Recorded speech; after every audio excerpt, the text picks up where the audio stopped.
Bom, eu não sei nem por onde eu começo, mas eu vou começar por algum lugar.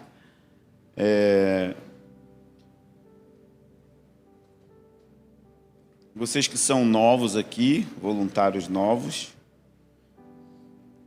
vão começar a se familiarizar com alguns termos que os antigos já conhecem, mas que, conversando com a Jennifer, na verdade, conversando com o Arlindo, esse fim de semana lá, em Campinas, me acendeu uma luz. Todo o movimento de oração na história, toda a comunidade histórica que tinha oração dia e noite, oração 24 horas, enfim, que tinha oração, a maior parte dos movimentos eram de tradição católica. Começou com os católicos, quando eles fugiram do catolicismo tradicional, né, que obedecia o Papa e aquela coisa toda, porque eles identificaram o mundanismo e a discrepância que existia entre o cristianismo católico romano e o serviço do cristianismo ao mundo. Por exemplo, as roupas do Papa, todas banhadas de ouro, e a Europa, naquela época, pessoas morrendo com diarreia, assim. Era terrível a distância que existia de ostentação do cristianismo papal e para o cristianismo que aqueles monges estavam querendo perseguir. Então, a maioria deles fugiram para comunidades, algumas no deserto do Egito, algumas na Irlanda, algumas na França, mas em todo o mundo, isso é documentado historicamente. Alguns eram apelidados aqueles que não dormem, porque eles viravam à noite orando em 200, 300 pessoas, e fizeram isso por 300 anos. Imagina, 300 anos tendo oração e oração 24 horas sem nunca parar. Também ficaram conhecidos como os padres do deserto. Você pode encontrar a literatura dos padres do deserto na Editoras Paulinas, que é uma editora católica, e ali vai falar como era a vida desses caras. E aí o que acontecia é que, porque eles oravam muito, e eles não tinham instrumentos musicais, era oração, eles oravam a palavra e cantavam a palavra naquilo que a gente chama de canto gregoriano, né? Então eles tinham a tradição de cantar a palavra. E aí, quando eles começavam a orar muito, eles começavam a ter experiências espirituais, que, óbvio que eles não usavam esse termo profético, porque eles não sabiam. Mas eles começavam a ter visões de anjos, visões angelicais, profecia para a cidade, profecia para as pessoas da cidade se arrepender. E aí muita gente começou a procurar eles para receber o que eles usam a expressão orientação espiritual, que nada mais é do que profecia. Então as pessoas iam lá e bebiam da sabedoria profética desses padres do deserto, que na verdade nem eram mais padres, usavam esse nome, mas não eram padres de fazer missa e tudo. Era orar, jejuar e servir as pessoas da cidade, servir os pobres.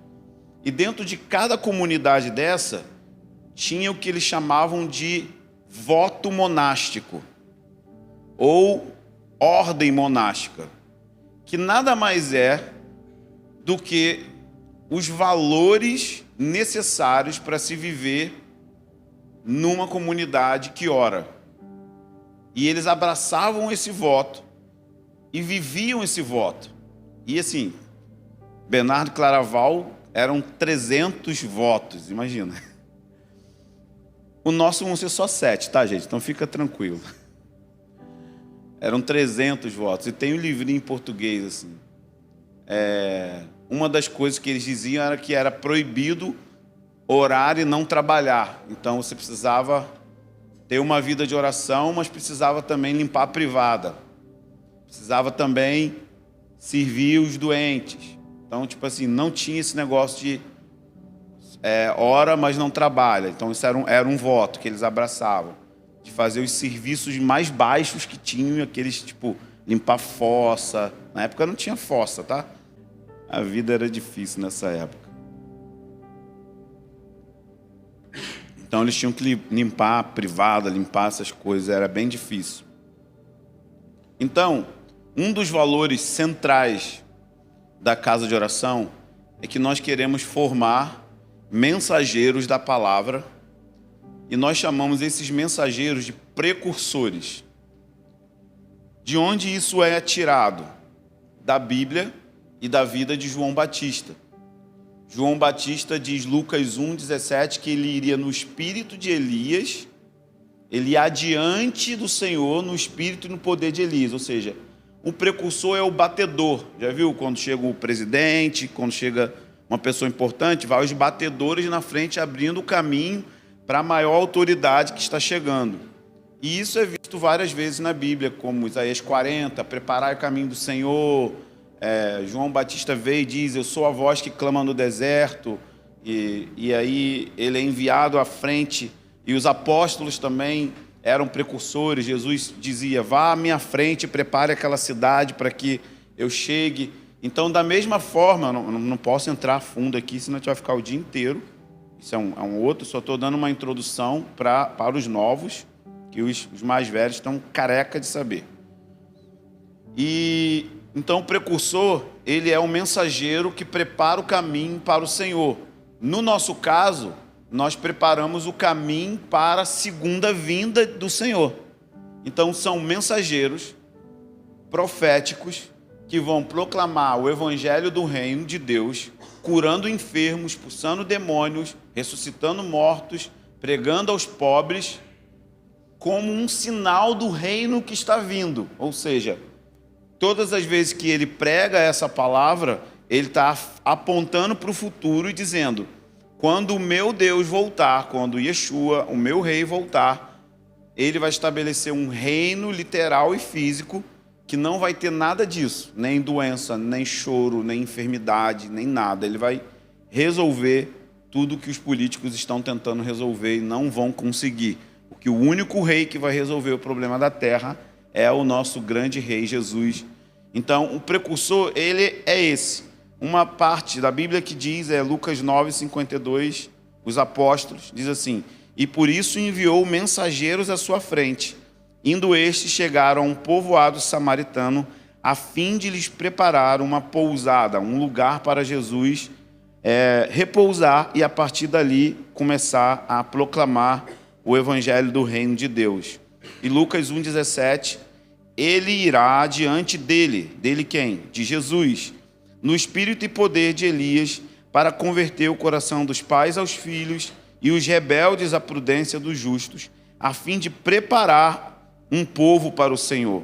Então a missão do precursor é preparar um povo para a volta de Jesus. E ele faz isso de duas formas, preparando a igreja e avisando o mundo. Por que é avisando o mundo? Porque o mundo não crê. Então ele está dando um aviso, olha, ele vai voltar. E quando ele voltar, ele não vai vir como um cordeirinho que vai salvar. Ele vai voltar como um juiz. Então você avisa o mundo, avisa para o seu pai, para sua mãe, para os seus amigos que não são cristãos. Ele vai voltar como um leão. Dessa vez não é mais como um cordeiro. O trabalho de cordeiro já foi feito. Agora ele vai fazer o trabalho de rei, juiz e noivo. Então são as três facetas que o precursor prega para a igreja e avisa ao mundo. Então ele vai preparar a igreja para que a igreja seja uma noiva, seja uma casa, seja uma comunidade que está pronta para esse encontro. Então isso é o precursor. Mas um precursor não nasce, não surge.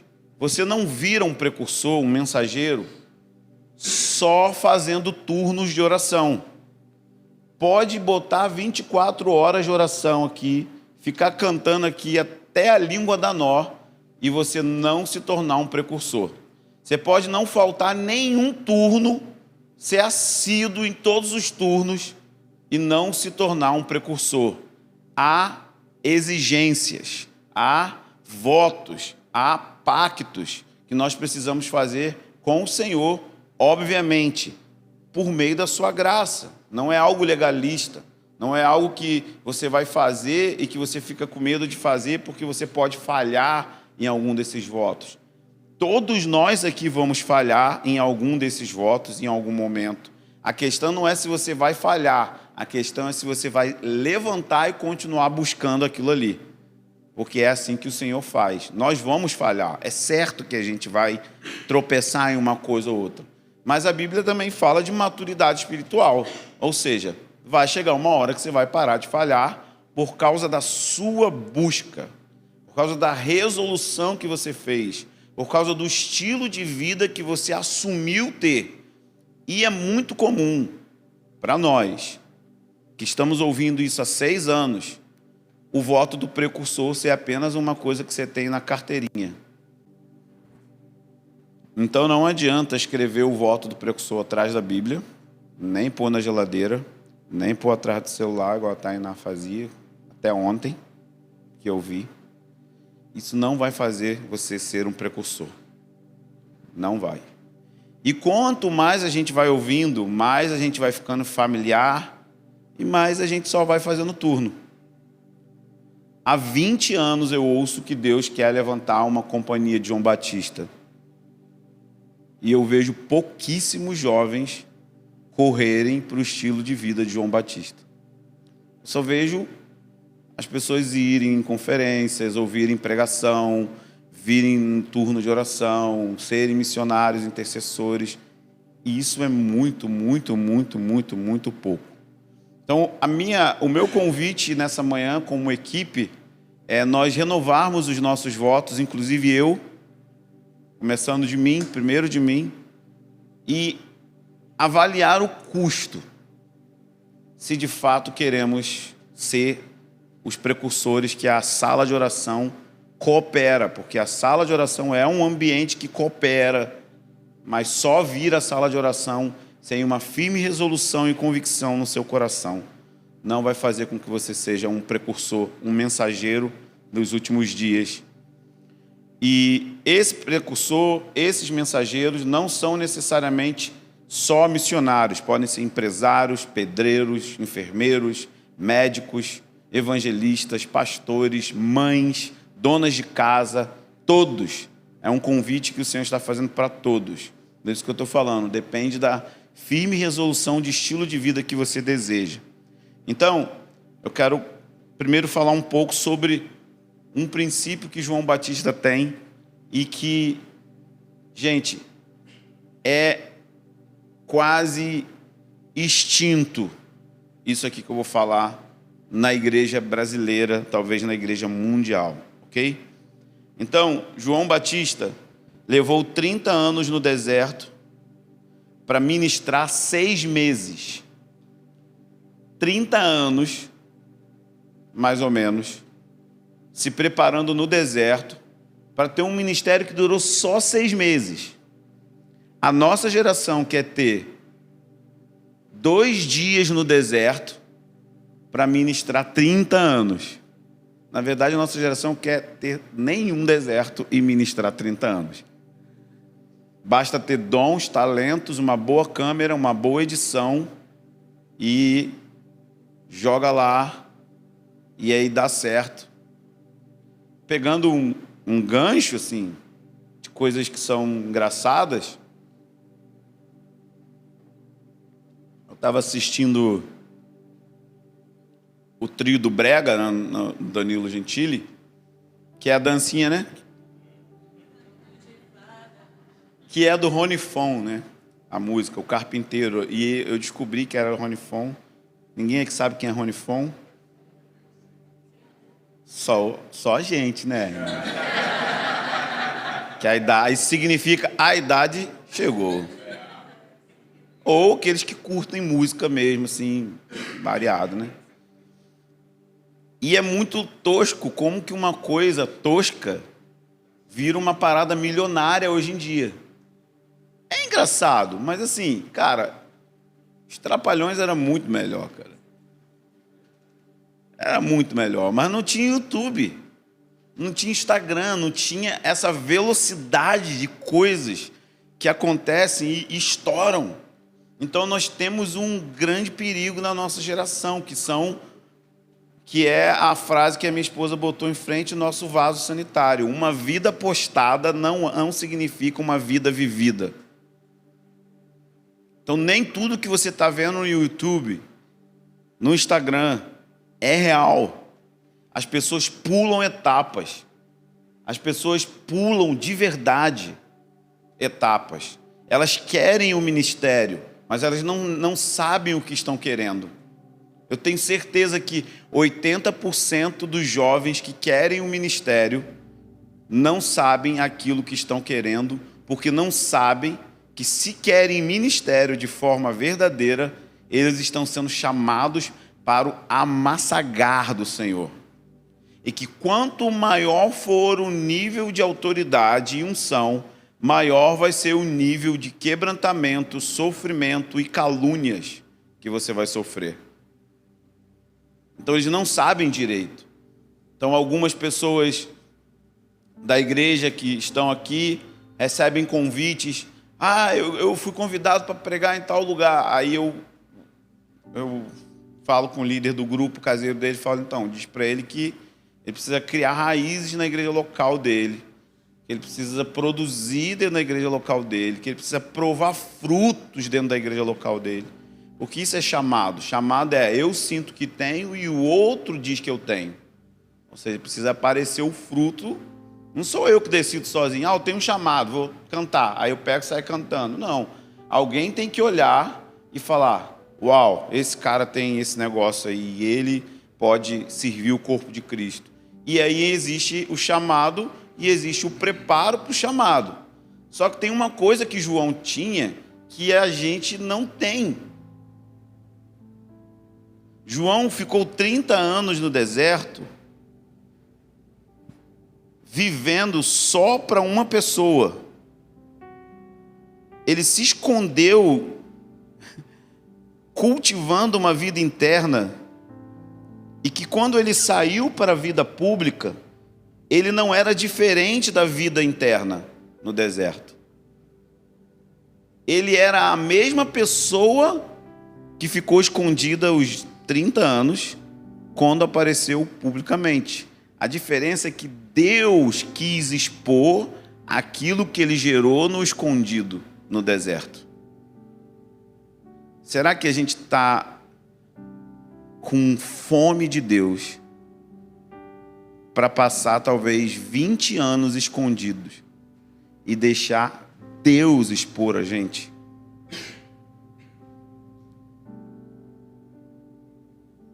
Essa é a primeira coisa. Será que a gente está com essa fome? Ou será que toda essa espiritualidade que a gente diz que tem, lá dentro de você, ela é um trampolim para você ser alguém? Para você ser visto pelos homens, para você ser reconhecido pelos homens. Sabe, lá dentro, bem no fundo, ainda que seja ser reconhecido como um mártir. Porque imagina ser um mártir que ninguém sabe que morreu. Só Deus. Que tem um monte agora acontecendo. Mas nem famoso por ser mártir você vai ser. Você vai gastar a sua vida escondido. Vai morrer pregando o evangelho e ninguém na terra soube.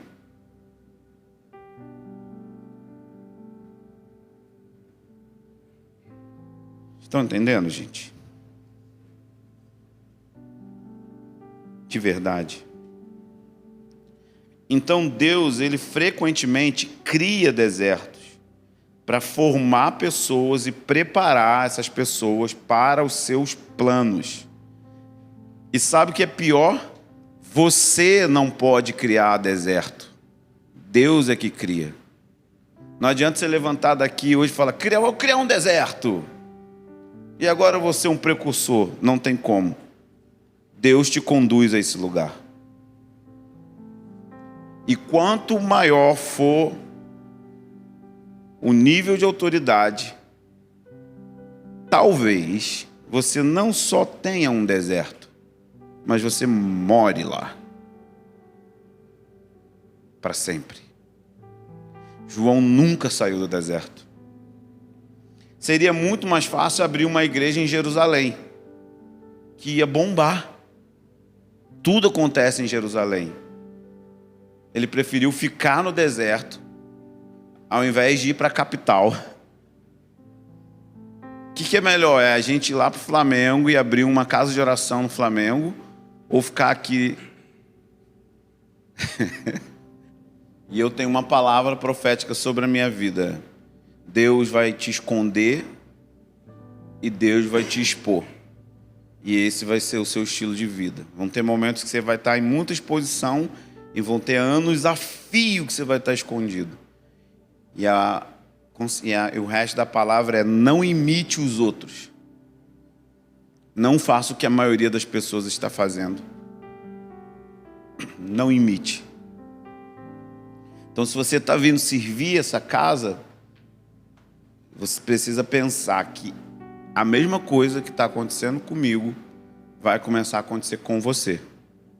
Deus vai te esconder, vai te levar para o deserto, porque Ele quer você.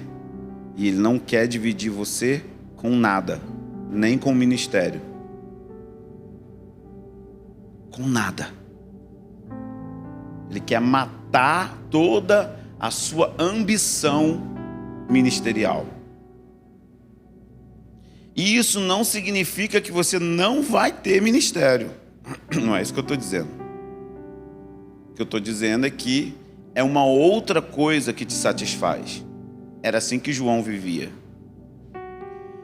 Como que você sabe que você está pronto para deixar o deserto? O que você acha, Ava? Só para saber se você está aqui comigo ou entrou na familiaridade.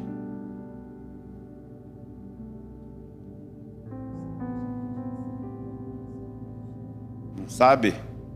Eu sei. Quando você não quer mais sair dele. Tanto faz. Porque no deserto você aprende uma coisa.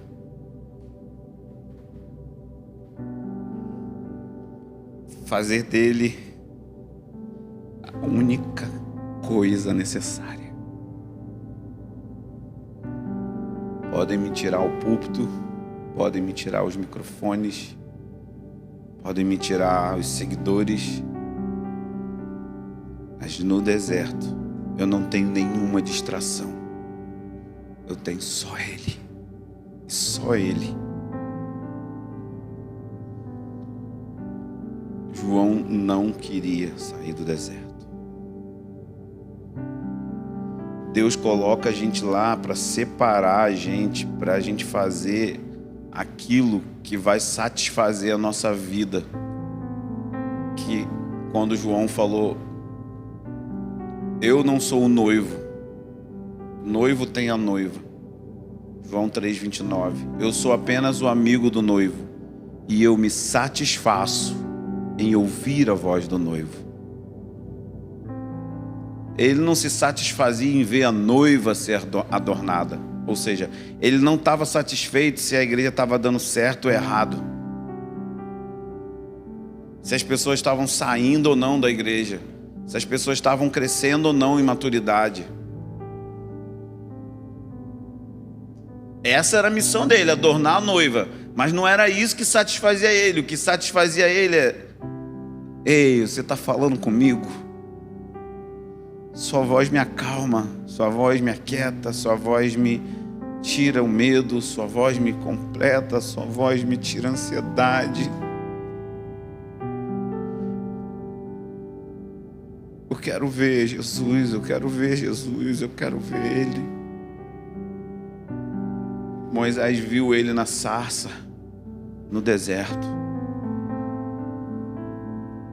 Paulo ficou 14 anos no deserto da Arábia Saudita. Tem gente que acha que Paulo levantou depois de Atos 9 e virou o apóstolo que ele virou. Foram 14 anos escondido. só teve contato com Pedro, e aí depois ele fala: tudo que eu recebi diretamente do Senhor, porque eu fui para o deserto e eu quis viver, eu quis morar lá. Isso vai fazer com que a gente se torne uma voz e não um eco. O eco é como uma repetição da voz, mas não tem a mesma potência da voz em si.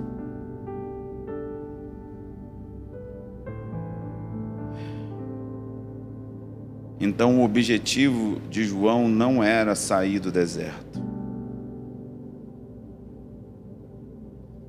Porque o deserto é o lugar de crescer para baixo.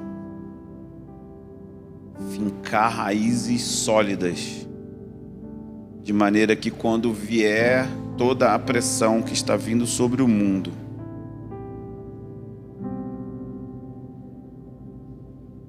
nós vamos continuar queimando no nosso interior. Esse foi o testemunho de Jesus. Disse: João é uma lâmpada que arde e ilumina. Todas as vezes que vocês forem lá, vocês não vão ver um homem agitado pelo vento. Vocês vão ver um homem intransigente, inabalável.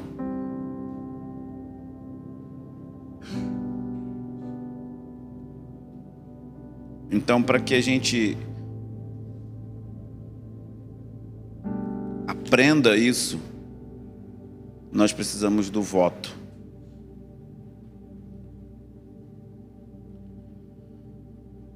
Nós precisamos aprender que as multidões seduzem, que os aplausos seduzem.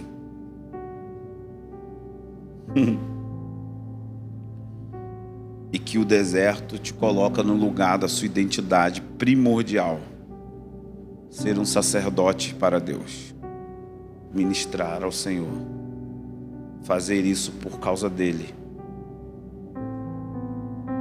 Então, é esse tipo de mensageiro que o Senhor quer levantar. E os dois materiais que eu vou indicar é as recompensas do jejum, o estilo de vida jejuador, do Mike Bickle, e os 7 compromissos de um precursor. Aqui é todo o assunto no livro completo, que é o nosso voto. O voto que a gente tem aqui na casa, o voto do precursor. Então são 7 votos que nós precisamos rever se nós estamos cumprindo. E eu queria fazer um exercício com vocês. Enquanto nós vamos falando dos votos, você vai anotando os votos e você vai meio que marcar, um marca-texto, alguma coisa, quais são os que você está mais fraco. E aí depois você vai procurar uma pessoa para mostrar para essa pessoa onde você está fraco. E a pessoa também vai mostrar. E aí a gente vai ter um compromisso de orar uns pelos outros, de verdade, todos os dias. Para quem você mostrar. Se você mostrar para a Liliane, então você vai ter que orar para a Liliane. A Ava ora para a Liliane. E a Liliane vai ter que mostrar para você. E vocês vão ter que orar, fazer um voto de orar todo dia. Tipo, bota no celular lá, despertar. De verdade. Eu vou orar por essa área fraca do voto dela. Então a gente vai ser uma comunidade, porque os 7 votos não é possível ser vivido isolado, sozinho. Não é um chamado para virar super-herói, botar uma capa e sair sozinho. É um chamado para humildade e quebrantamento, vulnerabilidade. Eu não consigo isso, eu tenho falhado nisso, mas eu quero correr para isso. É isso, é assim que a gente quer fazer. Então o primeiro voto do precursor é que ele vai fazer um voto de orar diariamente. Oração todos os dias. Orar diariamente, conectando-se com Deus enquanto nós transformamos o mundo. E a oração, ela tem várias expressões. A primeira expressão que eu quero tratar é oração devocional. que inclui ler a Bíblia, orar a Bíblia e ter comunhão íntima com o Espírito Santo. Então, esse é um aspecto e é o principal da vida de oração, onde você vai meditar na palavra, onde você vai ter comunhão com o Espírito Santo dentro de você, e você também vai ler a Bíblia de forma sequencial, ou seja, ler a Bíblia toda. Então, esse primeiro nível é a vida interior. Vamos olhar Efésios 3,16. Vocês estão preparados para gastar tempo com a Bíblia? Faz tempo que a gente não se vê, né? No próximo sábado a gente vai se ver de novo. Efésios 3,16. Paulo está orando pela igreja de Éfeso e ele diz: por essa razão dobro os meus joelhos perante o Pai, de quem toda a família nos céus e na terra recebe o nome, para que, segundo as riquezas da sua glória, sejam fortalecidos no homem interior pelo poder do Espírito Santo.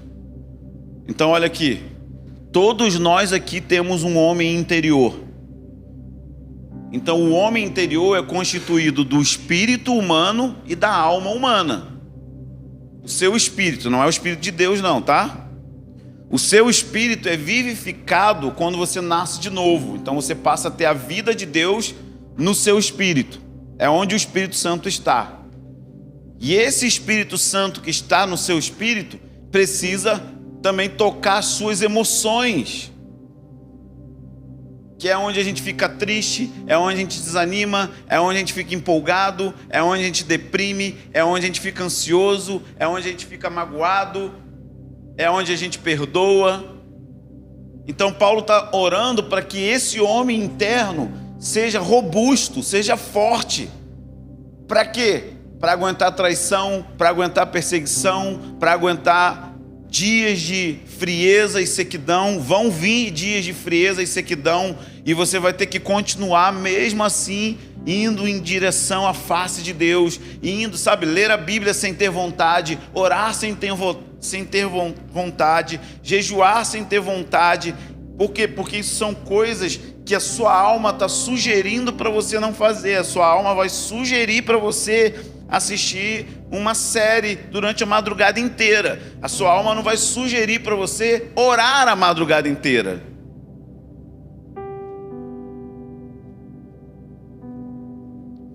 Então, quando o homem interior é fortalecido, o Espírito Santo que está no meu espírito começa a influenciar a minha alma.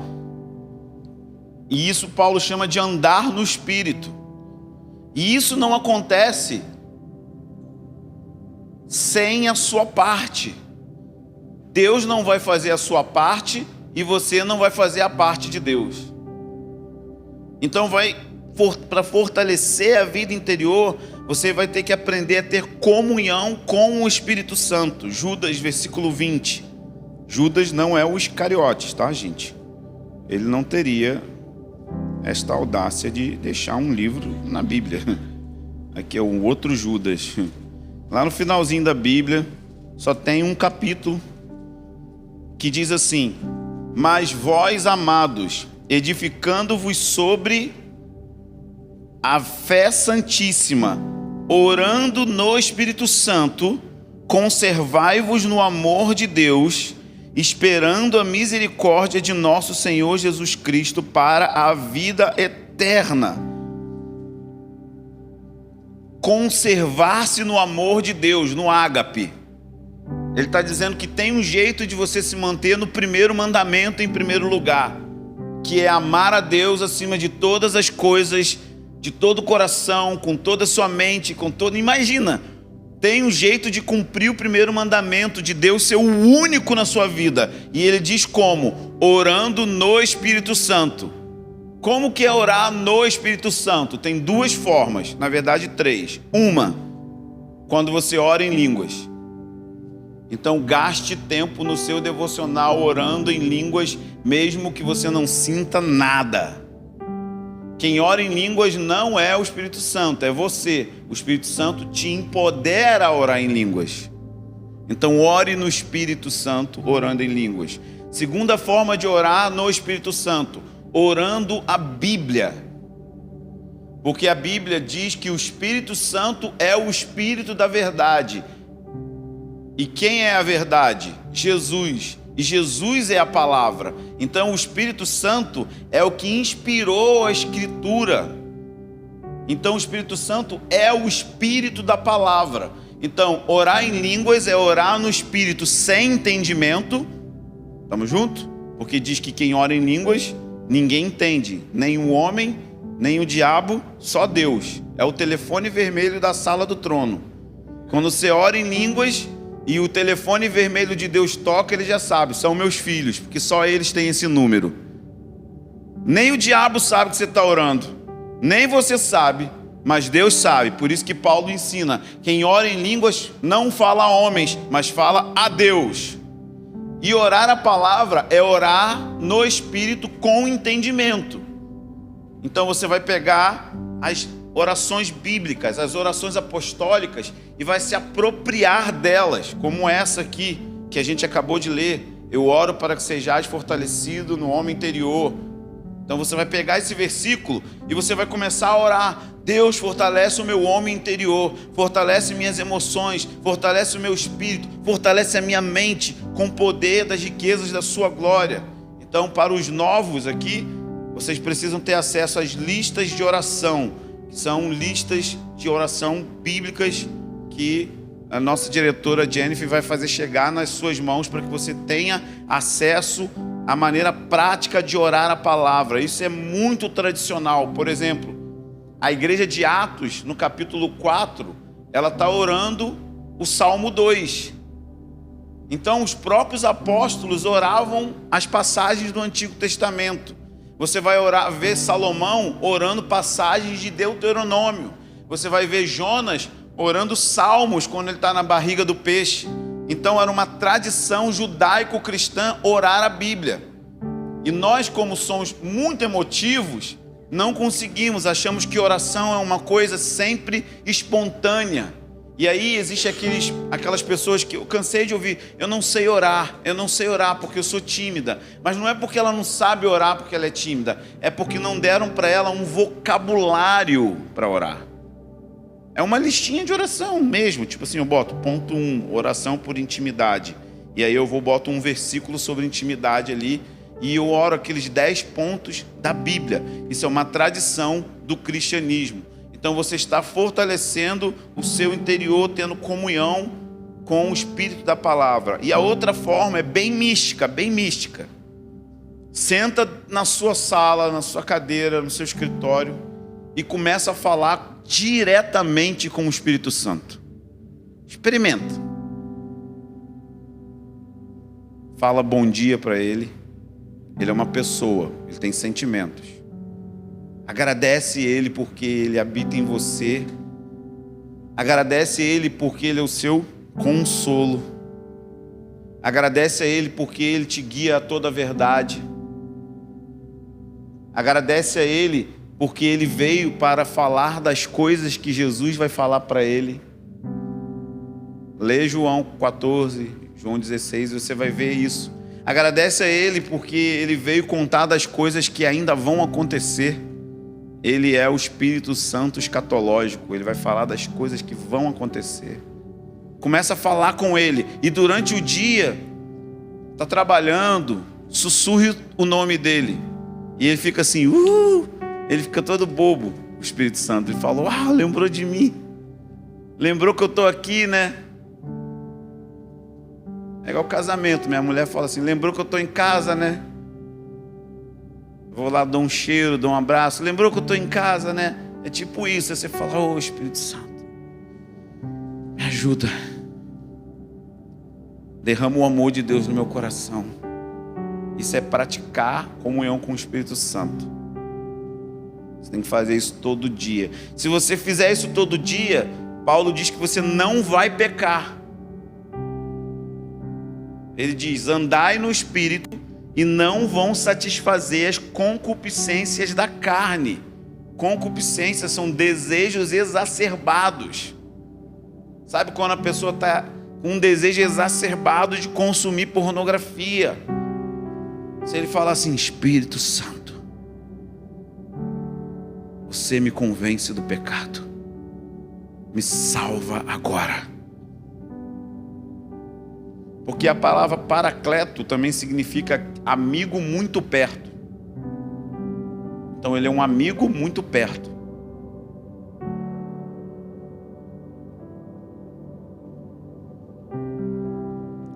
Segunda forma de ter uma vida de oração devocional: meditar na palavra. Josué 1:8. Imagina isso, gente.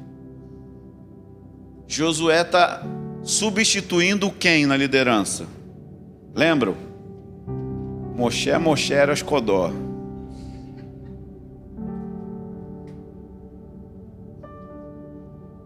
Só que agora acabou o pão, caiu do céu. Acabou cordoniza. Agora é briga com gigante, meu amigo. É guerra, é espada. Ele olha o padrão de Moisés e está apavorado. E aí Deus dá um segredinho para ele. Quer prosperar? Quem quer ter uma vida de sucesso aqui? Levantamos com medo, né? O trauma do coach. Eu quero ter uma vida de sucesso. A questão é que tem o sucesso padrão Deus e o sucesso padrão mundão. Eu quero ser bem sucedido em tudo aquilo que Deus confiou nas minhas mãos. Deus não confiou nas minhas mãos o Descende. Deus confiou vocês. E naquele dia eu quero chegar diante dele e quero ouvir: bom servo fiel, entre na alegria do Senhor. Essa casa é a minha responsabilidade. Esse lugar é minha responsabilidade. E para Josué era fazer o povo tomar a terra. Cada um com seus problemas, né? E aí Deus deu uma dica para ele: quer ter sucesso? Medita na minha palavra dia e noite. Deixa a minha palavra modelar o jeito que você pensa. No caso dele, até as estratégias de guerra tinham que ser modeladas pela Bíblia, porque era guerra mesmo. E o Salmo 1 também diz isso: se afaste da mesa dos zombadores, tenha prazer na lei do Senhor, renove o seu amor pela Bíblia, não só para ler ela, para ter informação, mas medite nela dia e noite. Então você vai ser uma árvore frondosa que estica raízes no fundo, no fundo, no fundo. Sua folha vai servir como cura para as nações. Quem medita na palavra de noite para de ser sanguessuga, para de ser consumidor, e ele começa a ser a solução para as pessoas. Porque ele está tão cheio da palavra que ele não tem só para ele, ele tem para dar e não falta. Era isso que acontecia com João. Cidades inteiras eram curadas dos seus pecados, reuniam publicamente para confessar pecados publicamente. E ele se manteve fiel até o fim. Ele tinha para dar e tinha de sobra. Então medite na palavra do Senhor. Uma outra coisa muito importante na vida devocional: silêncio. Salmo 46:10 diz: aquietai-vos e sabei que eu sou Deus.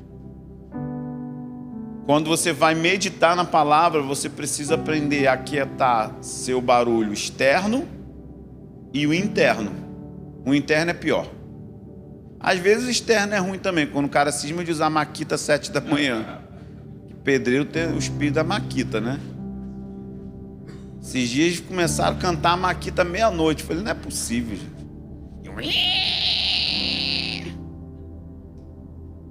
Aí os barulhos externos são excesso de celular, excesso de Netflix, excesso de televisão, fora os barulhos visuais. Já viu? Você sai na rua, 7 milhões de outdoors. E agora são os outdoors em LED, né? Entra. Você fica agitado assim. É tanta coisa sendo oferecida. Então o silêncio é uma disciplina. Não vai ser fácil no começo, mas não pode ficar condenado. Tipo, se minha mente vagar, reposiciona. O silêncio é para fazer um silêncio vazio? Não. É um silêncio para você preencher com a Bíblia. Ou acalmar e esperar Deus falar algo no seu espírito. Silêncio. Isaías 35 fala sobre isso também, como uma outra referência. E eu já disse aqui, orar a palavra. João 15, 7. Se a minha palavra permanecer em vocês, tudo o que pedirem será feito. Imagina isso. Quanto mais você for cheio da palavra, você vai orar à vontade de Deus, porque a palavra de Deus é a vontade de Deus. E ele está falando, quando você for orar, você vai orar à vontade de Deus. Então eu vou cumprir. Porque você não está orando coisa da sua cabeça, você não está orando coisa de motivação errada, você não está orando coisa que só porque você quer acontecer. Não, você está orando a minha vontade. Então, quanto mais da palavra dele permanece em você, e você permanece na palavra, quando você abre a boca para orar, você vai orar a palavra, uma cultura que vai ser criada. Então, primeiro voto, voltarmos a fazer tudo isso aqui. Estão anotando?